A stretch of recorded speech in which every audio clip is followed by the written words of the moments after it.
Four in Your Corner continuing to push for answers tonight about the death of an elderly resident at Charlotte County Healthcare Facility. 91-year-old Donald Schaefer died at Charlotte Harbor Health on June 5th, and sources close to the investigation say that a staff member reportedly left him out in the heat. As Four in Your Corner's Katie Jones is finding out, this is not the first time the facility has been under investigation. Katie. Amy, while the death of Donald Schaefer is still being looked into, we wanted to know if Charlotte Harbor Healthcare has faced any allegations of abuse before. Turns out the Department of Children and Families currently has multiple open investigations involving the facility.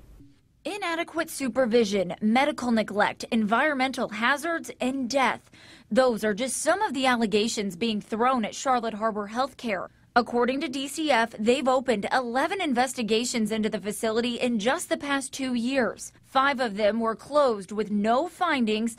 3 cases had verified evidence of abuse or neglect. Another 3 are still open. All 3 of those open investigations were reported within 2 weeks of Donald Schaefer's death. On June 5th, the 91-year-old was found unresponsive at the facility. Staff members are accused of leaving him out in the heat unsupervised, then trying to cool him down with an ice bath. According to DCF, just a few days later, they were called on reports of environmental hazards and inadequate supervision. A week before that, DCF was also called on more reports of inadequate supervision, malnutrition, and dehydration. When I reached out to the facility earlier this month about Donald Schaefer's death, an administrator sent me a statement saying, in part, quote, "The facility has already been cleared of any wrongdoing by one of the investigating entities.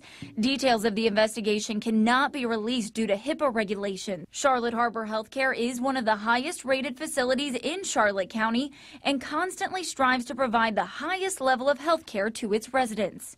I did reach out to Charlotte Harbor Healthcare again today for a response to the nearly dozen DCF reports filed in the past 2 years, but have not heard back. I'll stay on top of this and pass along any new information as I get it. In the studio, Katie Jones, Fox 4 in your corner. All right, thank you, Katie. We do want to hear from you now. What do you think about the allegations against Charlotte Harbor Health and the ongoing DCF investigations there? Let us know when you give us a call, 206-FOX4, or email us news@fox4now.com.